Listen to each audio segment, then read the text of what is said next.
Continuando o capítulo 1, Causas das Aflições, vamos entrar no item Causas anteriores das aflições. Por se tratar de uma reflexão profunda, é importante o papel transformador do Espiritismo, mas para isso, salienta Kardec no capítulo Sede Perfeitos, de O Evangelho segundo o Espiritismo. O Espiritismo precisa ser bem compreendido, mas, sobretudo, bem sentido, porque se ele não entrar em nosso coração, não faz a obra renovadora que está proposta. E prossegue Kardec no item 6 do capítulo 5, Bem-aventurados os aflitos, mas, se há males nesta vida, cuja causa primária é o homem, outros há também aos quais, pelo menos na aparência, ele é completamente estranho e que parece atingi-lo como que por fatalidade. Tal, por exemplo, a perda de entes queridos, a perda daqueles que são amparo da família, tais ainda os acidentes que nenhuma previsão poderia impedir, os reveses da fortuna que frustram todas as precauções, aconselhadas pela prudência, os flagelos naturais, as enfermidades de nascença, sobretudo as que tiram a tantos infelizes os meios de ganhar a vida pelo trabalho, as deformidades, a idiotia, o cretinismo e etc.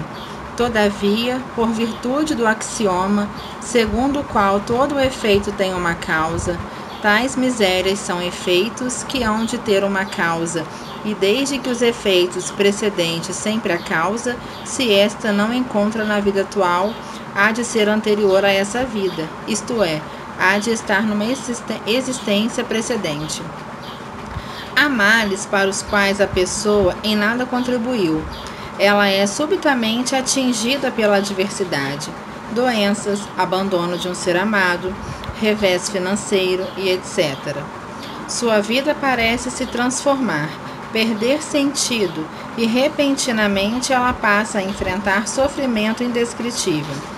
Por mais que ela tenha agido com prudência, seriedade, honestidade, não foi suficiente para poupá-la daquele sofrimento que parece chegar gratuitamente. Nesse momento é que o Espiritismo apresenta a sua mais alta dose de consolação ao espírito humano, dizendo: nós não somos o resultado de uma só vida. Uma só vida é insuficiente para explicar a vida. É pouco tempo para você gostar tanto de uma pessoa quando encontra com ela pela primeira vez, ou o contrário, gostar tão pouco de alguém quando encontra pela primeira vez. É ainda pouco tempo para você ter um dom ou uma habilidade que às vezes requer várias vidas para ser conquistada. Por sua vez, vem o Espiritismo e nos explica acerca de nossas múltiplas existências, todas elas solidárias. Podemos comparar nossa vida a uma novela, em que cada existência representa um capítulo, ou, se preferir, a um seriado, em que cada existência representa um episódio. Talvez você esteja reencontrando hoje, na fila do banco, alguém que prejudicou há 700 anos atrás, ou alguém com quem construiu uma belíssima história há 1500 anos. Talvez hoje você esteja vivendo uma situação de dor para a qual tem sido preparado há 2000 anos e somente agora tem condição de suportar.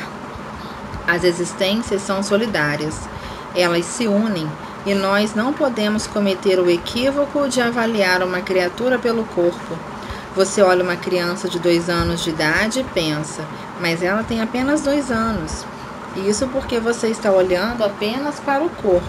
Todavia, há naquele pequeno corpo um espírito imortal, herdeiro de centenas e centenas de existências, repleto de experiências boas e de outras nem tanto, com imperfeições e virtudes, habilidades e inabilidades, que nasceu com certo propósito. No livro Ceifa de Luz, Psicografia de Chico Xavier, capítulo 27, Emmanuel esclarece: no limiar do berço, pede à alma dificuldades e chagas, amargores e cicatrizes, Entretanto, recapitulando de novo as próprias experiências no plano físico, torna a concha obscura do egoísmo e da vaidade, enquistando-se na mentira e na delinquência.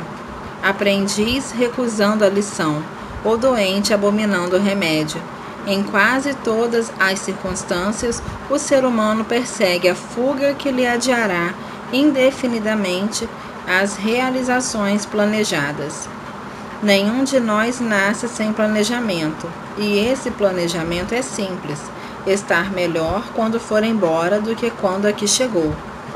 Isso explica eliminar imperfeições, vícios ou débitos, o que significa passar por muitas aflições. Algumas delas foram pedidas. Costumamos até pedir demais antes de encarnar. Quero passar por isso, quero passar por aquilo. E os espíritos advertem: vá com calma, vá devagar. E quando aqui chegamos, fazemos a prece e pedimos: olha, eu queria rever, não dá para diminuir aí uns 20%? Continua com propriedade, Emmanuel. Valoriza a aflição de hoje, aprendendo com ela a crescer para o bem que nos burila para a união com Deus, porque o mestre que te propôs a escutar e seguir em vez de facilidades no imediatismo da terra, preferiu para ensinar-nos a verdadeira ascensão, a humildade da manjedoura, o imposto constante do serviço aos necessitados, a incompreensão dos contemporâneos, a indiferença dos corações mais queridos e o supremo testemunho do amor em plena cruz da morte. Realmente, nós podemos dizer que para enfrentar as aflições, cujas causas estão em vidas anteriores, nós precisamos permitir que o Espiritismo entre em nosso coração, pois se ele entra apenas em nossa cabeça, não ficamos em pé. Em momentos de sofrimento extremo, não adiantam palavras, não adiantam explicações. Você não pode chegar em um velório onde uma mãe está enterrando um filho de 2 anos e dizer para ela: olha, deve ser algum débito dele. Ou falar uma palestra, ou fazer uma palestra de meia hora no velório. Isso não alimenta a alma. É por isso que Emmanuel nos ensina: a inteligência sozinha é como uma placa no deserto indicando a direção. O peregrino sedento e desorientado lê a placa e se orienta, mas morre de sede no caminho. O sentimento, a bondade e o amor, sozinhos, são como um poço de água no deserto. O peregrino sedento e desorientado vem e mata sua sede, mas se perde porque está desorientado. Portanto, é preciso conjugar a placa e o poço de água, esclarecer e consolar. Nos momentos em que encontramos as aflições, precisamos de consolo, de alimento para o coração. Nós precisamos de força, de coragem, e isso somente quem ama é capaz de proporcionar. Conta-se que Francisco de Assis e um frade amigo decidiram fazer uma visita a outro convento. Após muito caminharem no inverno rigoroso da Itália e quase congelando, bateram aquela porta enorme do convento. Por meio de uma pequena janela, um monge olhou e perguntou: quem é? É Francisco, nós queremos entrar. Francisco o quê? E fechou a janelinha. O monge que acompanhava Francisco de Assis sentou na neve e começou a chorar. Agora nós vamos morrer, comentou. E Francisco de Assis começou a pular, a cantar e a brincar na neve. O frade, por sua vez, desabafou. Ficou doido, pai Francisco? Eu não estou entendendo. Será que você não está vendo que nós vamos morrer? Meu filho, eu esperei a vida inteira por esse momento. Para quê? Para morrer? Você não percebeu que agora não tem nenhum ser humano que possa nos ajudar? Claro, por isso eu estou chorando. Aí diz Francisco: meu filho, você não percebeu que agora nós estamos, você e eu, 100% nas mãos de Deus? Foi o que eu busquei minha vida inteira. Nós estamos agora 100% nas mãos de Deus. É evidente que os 2 religiosos não morreram. Em pouco tempo a porta se abriu, eles foram identificados e adentraram o convento. A bela narrativa nos serve de reflexão. Quando a aflição vem do passado e nos alcança nesta vida, há apenas um remédio: entregar-se a Deus e confiar. Confiar que as circunstâncias que expressam a vontade divina vão se alterar, que há um propósito velado em tal acontecimento, que os sofrimentos são como uma tempestade, não duram para sempre, e que algo, mesmo que não seja previsível, irá acontecer naquele momento. É preciso confiar, porque fé não significa acreditar. Se fé fosse acreditar, não brigaríamos com Deus quando estamos sofrendo. Quem já não brigou com Deus? Você entra, fecha a porta e fala: quero ter uma conversa com você séria. Eu não sei como é que é esta administração aí em cima, mas aqui está um caos. Você briga com Deus e fica com raiva, fica revoltado.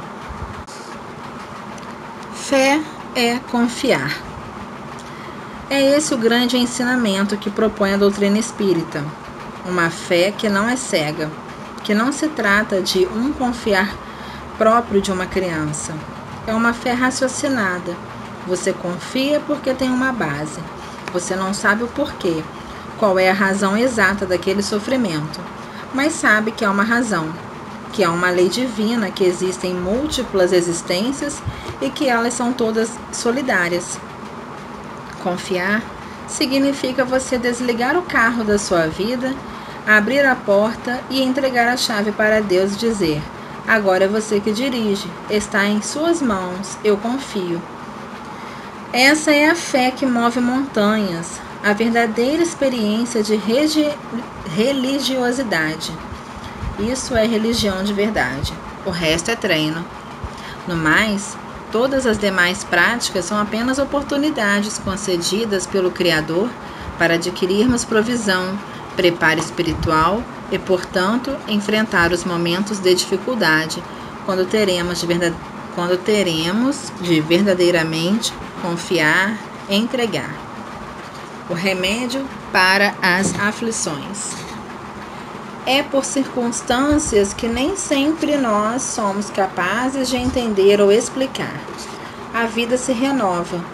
É por isso que nos disse Jesus no capítulo 11, versículos 28 a 30, em o Evangelho de Mateus: vinde a mim, todos os cansados e sobrecarregados, e eu vos darei descanso.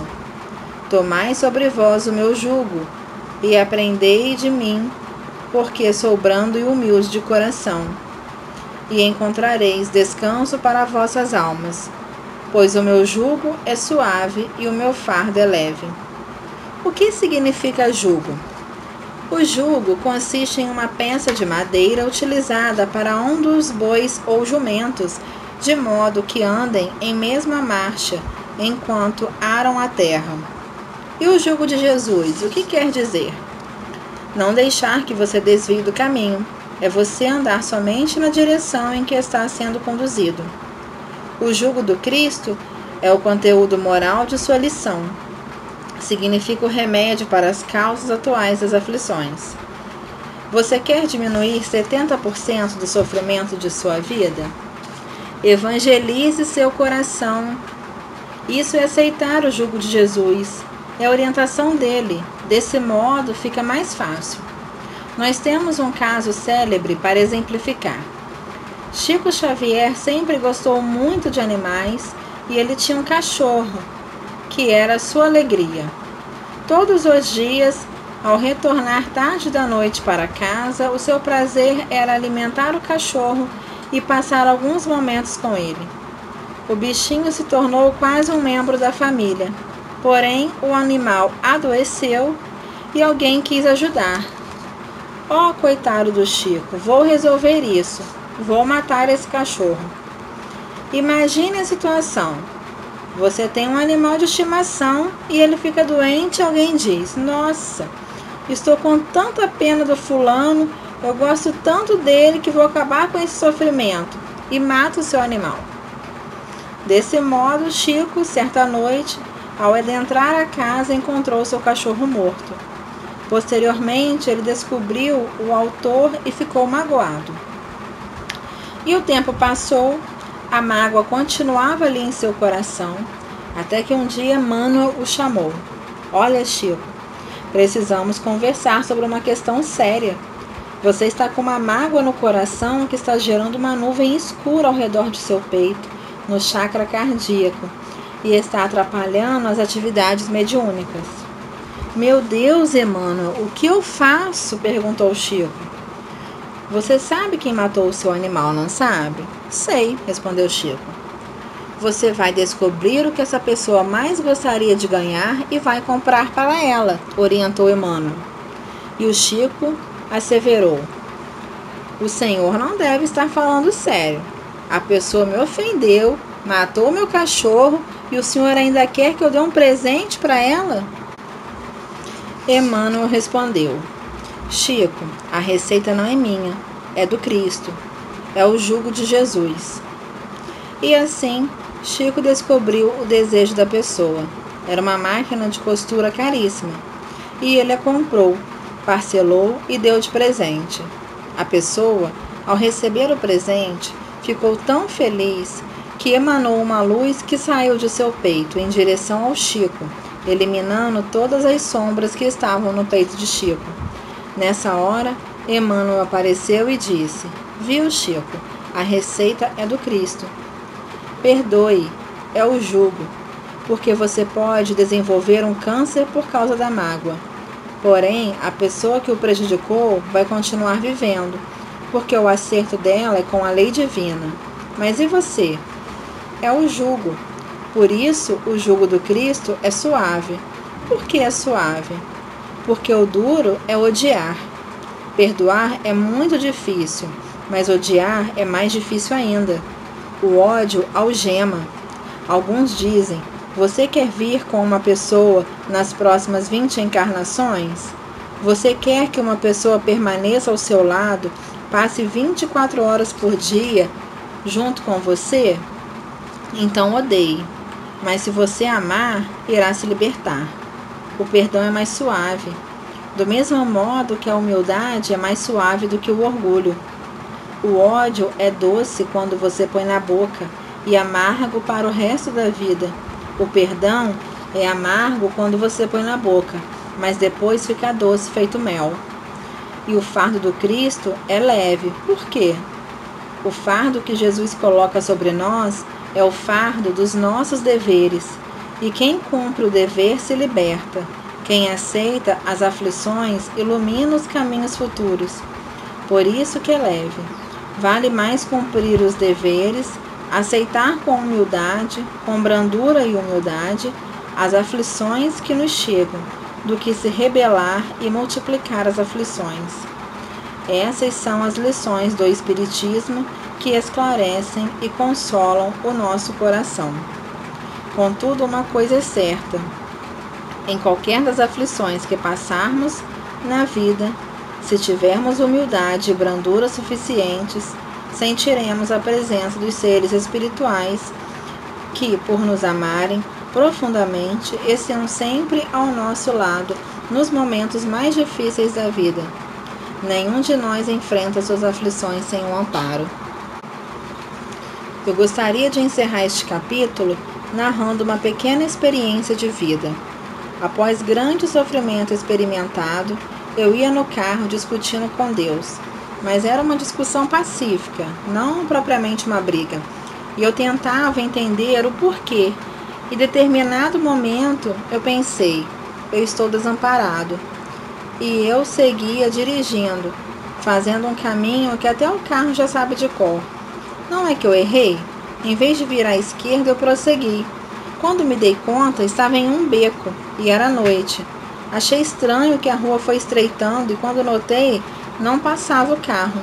E eu tive que voltar de ré um trecho enorme para alcançar a avenida novamente e tentar localizar no celular uma rota alternativa, pois havia fugido completamente do caminho.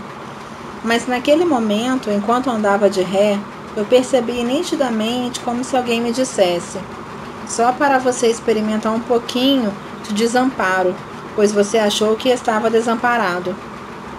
Imediatamente eu falei: isso já está bom, chega, está ótimo. Volte o amparo, por favor, estou feliz, já entendi. Dei ré no carro e voltei. Eu estava simplesmente a cerca de 500 metros do lugar do meu destino. Era apenas uma questão de perspectiva, pois estava a um quarteirão para trás. que parecia completamente diferente, pois era noite. Nessa experiência, eu aprendi que o amparo que os amigos espirituais nos disponibilizam é um amparo sutil, é presença. O que é presença? Vou exemplificar. Presença é uma mãe que chegou para Chico Xavier. Chico atendia a mães que haviam perdido seus filhos fazia mais de 15 anos. Naquela noite, ele devia ter atendido aproximadamente 200 mães quando certa mãe chegou diante dele e disse: "Eu perdi meu filho", e começou a chorar. Chico a abraçou e começou a chorar também. E ficou todo mundo se perguntando: mas não é possível. Será que Chico não vai fazer uma palestra sobre as causas das aflições? Chico e a mãe ficaram ali abraçados e chorando cerca de 15 minutos. Logo ela se acalmou, enxugou as lágrimas e Chico também. Virou-se para Chico e disse: "Eu nunca me senti tão consolada em toda a minha vida." Porque é presença. A presença dos corações que amam no momento do sofrimento é tudo de que precisamos para nos sentirmos amparados e consolados. E nós podemos dizer, com certeza absoluta, que a primeira presença constante em nossa vida é a do Cristo, e junto a Ele, a dos corações que nos amam e que torcem para chegarmos do outro lado com o dever cumprido, com o coração brando e sereno, por termos aceitado a condução do Criador em nossas vidas.